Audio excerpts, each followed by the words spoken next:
A millionaire's son lay trapped in a coma, doctors baffled, machines failing, hope fading into the sterile void.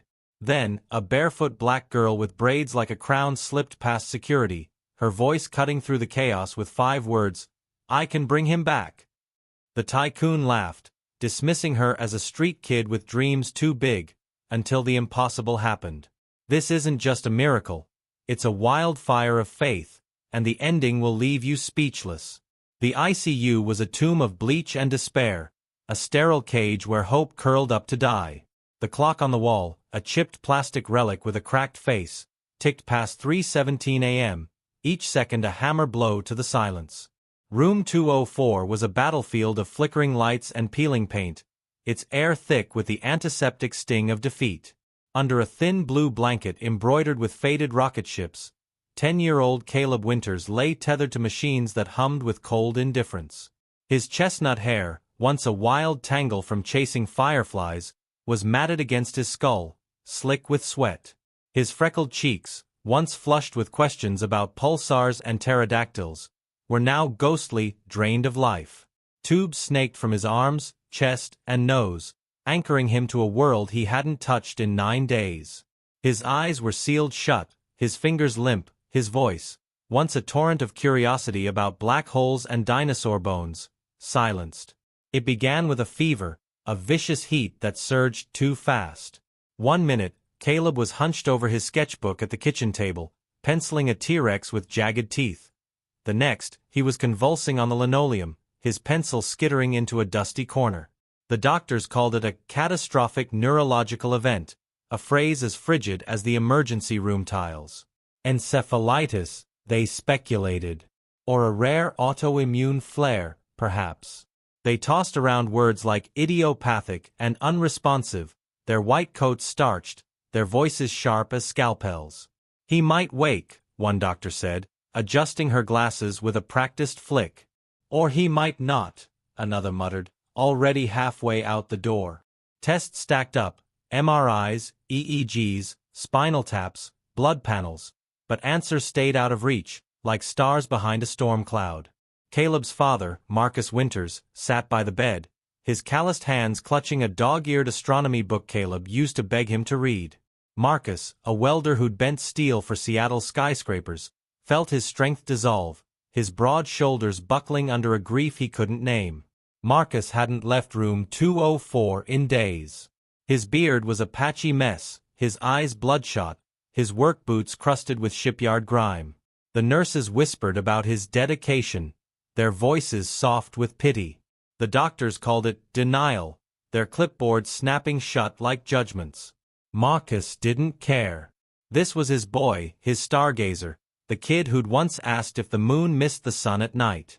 Marcus read to him from that astronomy book, his voice raw and cracking, describing supernovas and the rings of Saturn, praying the words would tether Caleb back to the world. But the monitors droned on, their beeps a cruel metronome, each one chipping away at hope. By day 7, the hospital's social worker began murmuring about options and next steps, her pen hovering over forms that smelled of finality. Marcus's stomach twisted. He wasn't ready to let go. Not now, not ever. The city outside buzzed with its own life. Seattle's rain-slicked streets gleamed under streetlights, the Space Needle a distant sentinel piercing the fog. Inside the hospital, time was a traitor, slowing to a crawl. Marcus barely noticed the world beyond room 204. He'd stopped checking his phone, stopped answering calls from the shipyard, stopped caring about the unpaid bills piling up at home. All that mattered was Caleb's shallow breaths, the faint rise and fall of his chest under that rocket ship blanket. Marcus whispered to him about their camping trip in the Olympic Peninsula, where they'd lain under a sky blazing with stars, Caleb pointing out Orion's belt with a stick. "You said it looked like a warrior's sword," Marcus murmured, his thumb brushing Caleb's knuckles. "You were right, buddy. You're always right." Then came Vincent Cole, a biotech tycoon whose name was etched on half the medical centers from Portland to Vancouver. Cole stormed into the hospital on a Tuesday morning, his tailored charcoal suit catching the fluorescent glare, his entourage of assistants and security guards trailing like a corporate parade. He'd caught Caleb's story on a news ticker while boarding his private jet in San Francisco. Local boy in coma, doctors stumped, and saw a headline waiting to be claimed. Cole wasn't just rich. He was a performer, a man who fed on applause and camera flashes. His hair was slicked back, his smile a polished veneer that never touched his eyes. "Marcus," he said, extending a manicured hand, "I'm here to fix this. My company's got the best tech on the planet. Neural stimulators, AI diagnostics, drugs so new they don't have names yet. We'll reboot your kid like he's a server gone offline." Marcus's jaw clenched, his 6'4" frame rising like a wall. "He's not a machine," he said, voice low, like the rumble of a distant storm. "He's my son." Cole waved a hand, his gold watch glinting. "Semantics, my friend. Science doesn't do feelings, it delivers results." He promised a dream team, neurologists from Zurich, AI specialists from Tokyo, surgeons from Boston, geniuses who could hack the human brain. Marcus, his soul worn to threads by sleepless nights, searched Cole's face for sincerity. Finding none, he still nodded. "Just bring him back."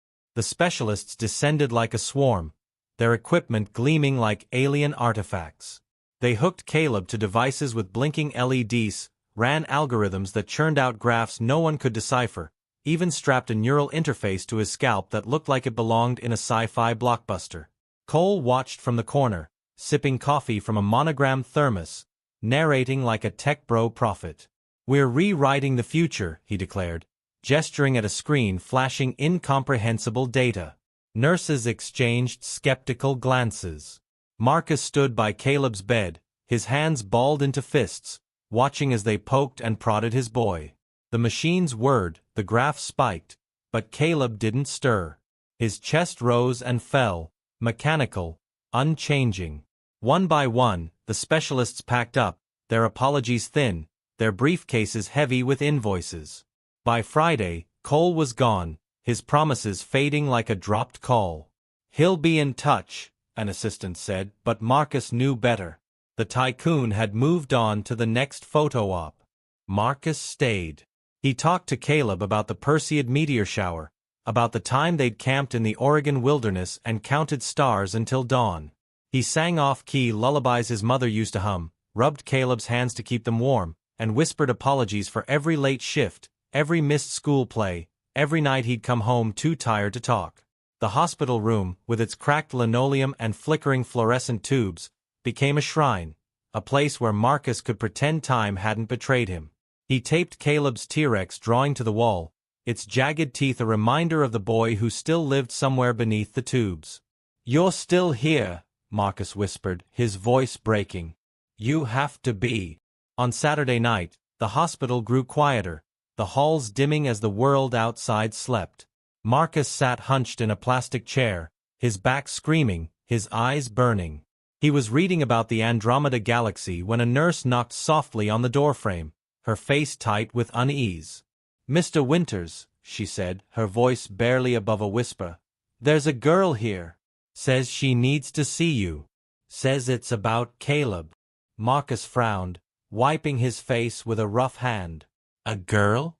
What girl?" The nurse hesitated, glancing down the hall. She's just a kid. No shoes, no ID. Security's not sure how she got in. Says she won't leave till she talks to you." Marcus stepped into the hallway, his boots heavy on the linoleum. In the waiting area, under a buzzing fluorescent light, sat a girl, no older than 12, perched on a cracked plastic chair. She was black, her hair woven into tight braids adorned with a single red bead that caught the light. Her clothes were mismatched, a faded red sweatshirt 2 sizes too big, ripped jeans patched with duct tape, and no shoes. Her feet were dusted with dirt, as if she'd walked miles through the city's underbelly. But her eyes, deep, sharp, like they could pierce through time itself, locked onto Marcus with a quiet intensity. She stood as he approached, her posture steady, unafraid. "You Caleb's dad?" she asked, her voice soft but sure, like a river carving stone. "Yeah," Marcus said, crossing his arms, his exhaustion warring with suspicion. "Who are you?" She didn't answer that. Instead, she said, "I can wake him up." Marcus blinked, the words landing like a punch. Exhaustion made them feel like a fever dream, but her gaze held him, unyielding. "What did you say?" "I can wake him up," she repeated, stepping closer. No hesitation, no doubt. Just a certainty that made the air feel heavier, like the moment before lightning strikes. He laughed, a dry, jagged sound that echoed in the empty hall. "Kid, you don't know what you're talking about. Doctors, machines, billionaires, they've all tried. The best in the world couldn't do it. What makes you think?" "He's not gone," she cut in, her voice slicing through his doubt. "He's just stuck. Like a star behind a cloud. He's waiting for something you haven't given him yet." Marcus's throat tightened, his heart thudding against his ribs. "And what's that?" "Truth," she said, her eyes never leaving his. "The thing you're too scared to say." He stared at her, his pulse loud in his ears. Every instinct screamed to send her away, to call security, to cling to the cold logic of the hospital's charts and machines. But something in her eyes, something ancient, something kind, like a memory he couldn't place, made him pause. "What's your name?" he asked, his voice softer now. "Zora," she said, then nodded toward Caleb's room.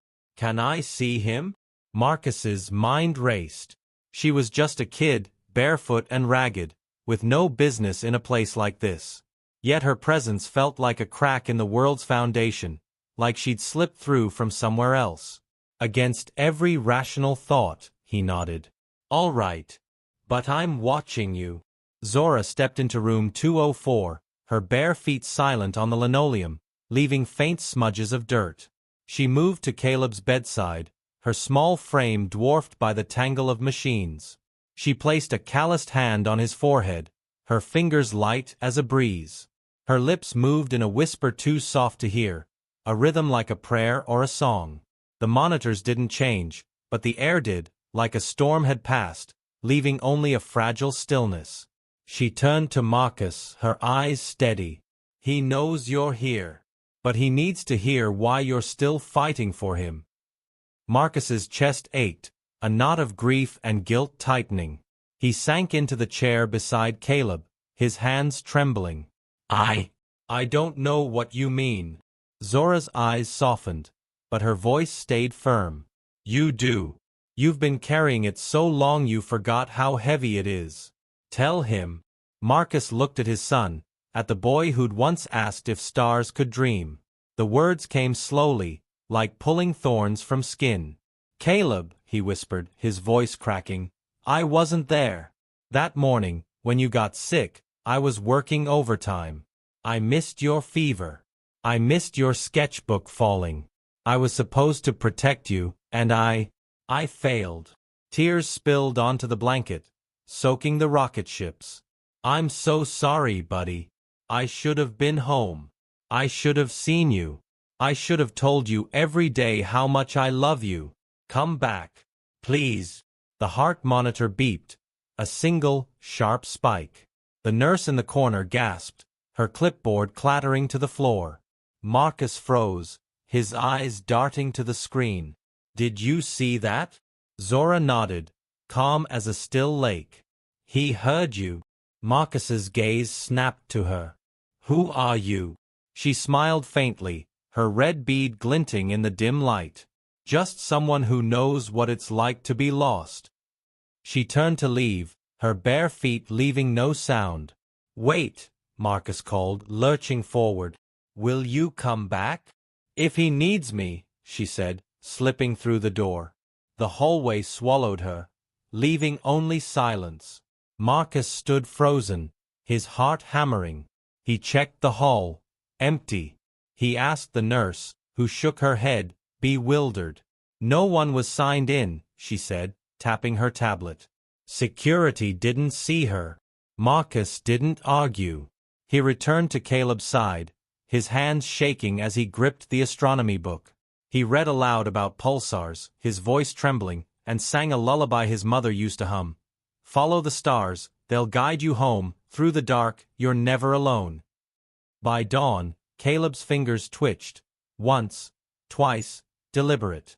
Marcus nearly shouted, clutching his son's hand. The nurses rushed in, their eyes wide. This shouldn't be happening, one stammered, checking the monitors. The heart rate was steady, but the brain waves, those flat lines that had mocked them for days, showed a flicker of activity. Marcus didn't care about their charts. He kept singing, his voice raw, the words a lifeline. At 6:43 a.m., Caleb's eyes fluttered open, just for a second. "Dad!" he croaked, his voice a faint scratch, like a record skipping. Marcus sobbed, his massive frame crumpling as he clutched Caleb's hand, the room blurring through tears. "I'm here, buddy. I'm right here." The doctors stormed in, their skepticism warring with awe. "No medical explanation," they muttered, scribbling furiously. "Spontaneous recovery. Anomalous neural activity." Marcus ignored them. He knew what he'd seen, what he'd felt. Zora had been real. Her voice, her touch, her impossible certainty. He demanded answers. He grilled the nurses, checked visitor logs, even stormed to the security office to review the footage. The cameras showed nothing, no girl, no barefoot child, just Marcus singing, crying, begging. But Caleb's twitch, his whisper, his open eyes, they were real. Marcus didn't doubt. Not anymore. Days later, Caleb was sitting up, sipping apple juice through a straw, his eyes bright with the spark Marcus had feared was gone forever. He spoke in bursts, his voice weak but eager, about a dream, a girl with braids who smelled like rain and old books, who told him to follow the light back to his dad. "She said her name was Zora," Caleb whispered, his fingers tracing the rocket ships on his blanket. "She said you were singing, and I had to find you." Marcus's heart stopped.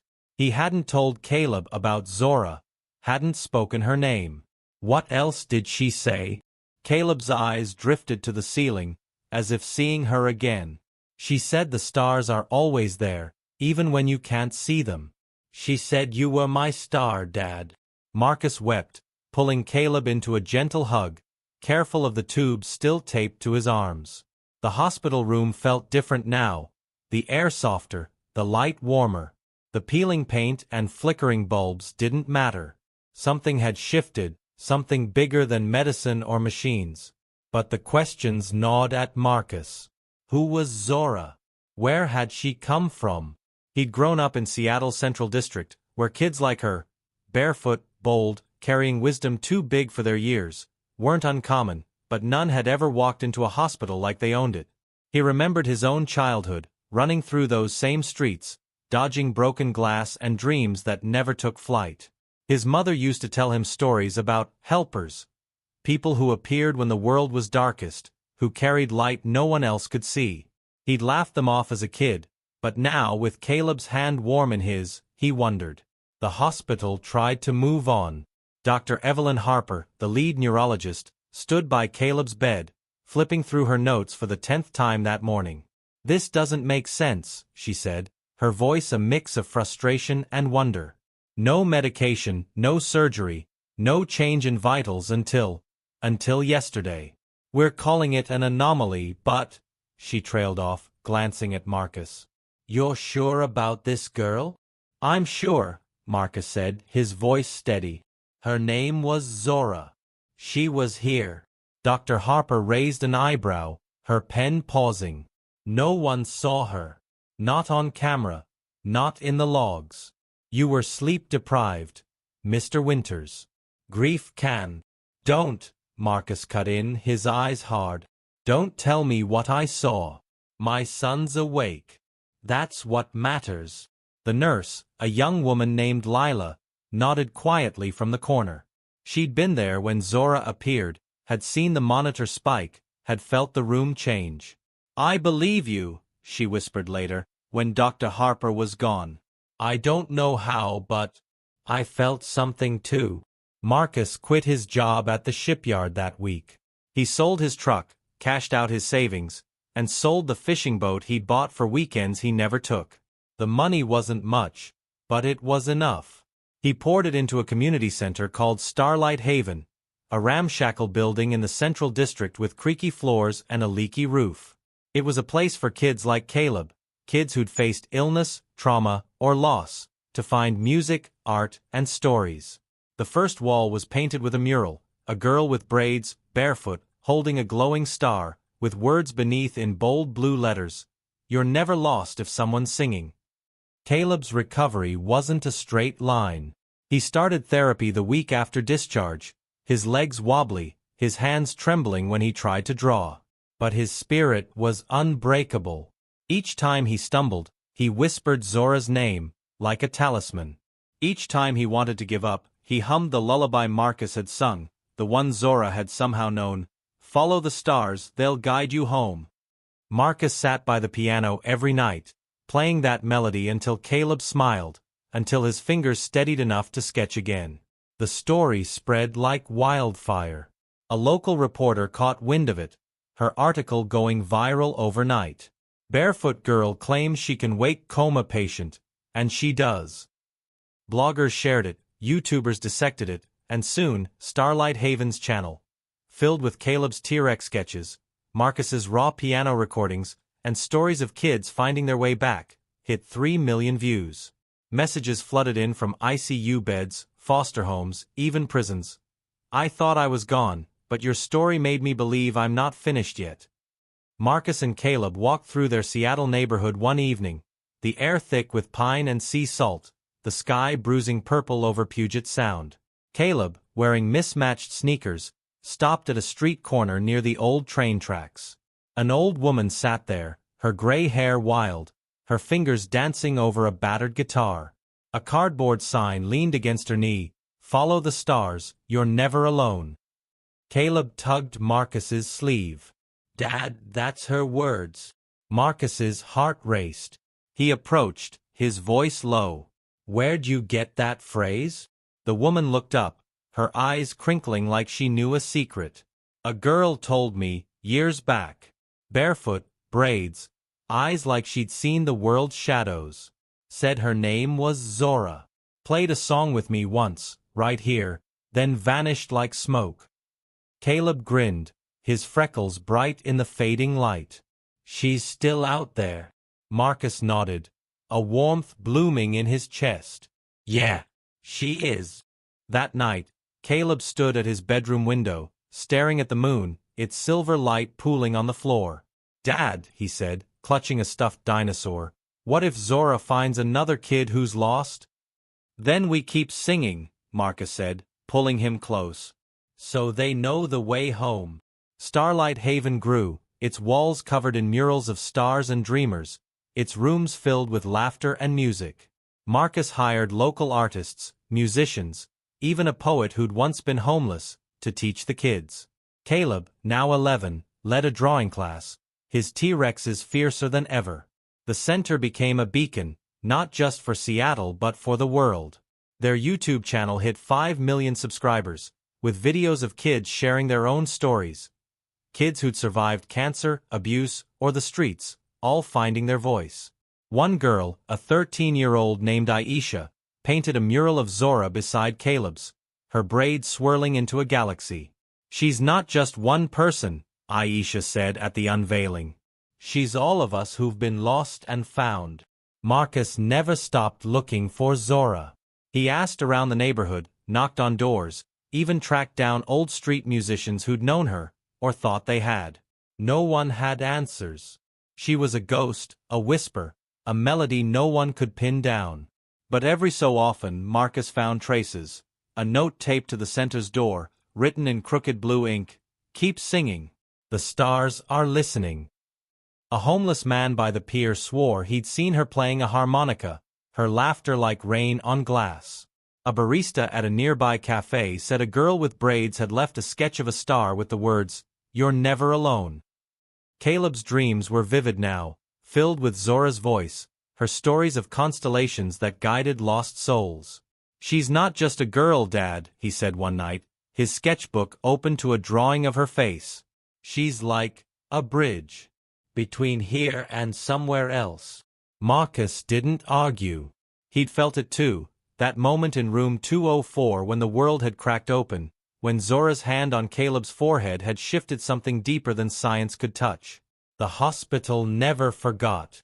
Dr. Harper, now a reluctant believer, started a research project on anomalous recoveries, though she admitted to Marcus over coffee that she'd never explain Caleb's case. "It's not in the data," she said, her voice soft. "It's something else."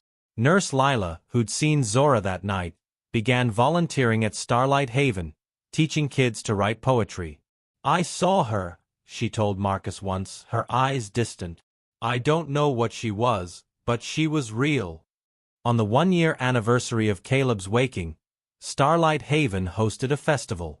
The street outside was alive with music, drums, guitars, a kids' choir singing about stars. Caleb, stronger now, stood on a small stage, holding a microphone with both hands. His knees trembled, but his voice didn't. He sang the lullaby Zora had taught him. "Follow the stars, they'll guide you home, through the dark, you're never alone." The crowd, hundreds of kids, parents, strangers who'd seen the story online, sang along, their voices rising into the night. Marcus watched from the back, his heart full, his eyes wet. For a moment, he swore he saw her, a flash of braids, a barefoot shadow, a smile like starlight in the crowd. He blinked, and she was gone. But the song remained, echoing through the streets, through the city, through the millions who'd watched their videos, who'd written letters, who'd found their own way back from the dark. Zora's story, or the idea of her, became a movement. Schools started Starlight Clubs, where kids shared stories of hope. Hospitals played Marcus's lullaby in pediatric wards. A documentary filmmaker followed Starlight Haven for a year, her film winning awards, sparking debates about faith, science, and the spaces in between. Marcus didn't care about the fame. He cared about the kids who walked through his doors, each one carrying their own darkness, each one finding light. Caleb, now 12, started writing a book, a collection of stories about Zora, the girl who walked through walls, who carried stars in her eyes. He dedicated it to everyone who's ever been lost. The first page read, "She didn't wake me up. She reminded me I was already awake." Marcus kept singing every night, even when his voice grew hoarse. He sang for Caleb, for the kids at Starlight Haven, for the world that had forgotten how to listen. And sometimes, late at night, when the city was quiet and the stars burned bright, he swore he heard her voice, soft, steady, like a river finding its way. "Keep singing, Marcus. The stars are listening."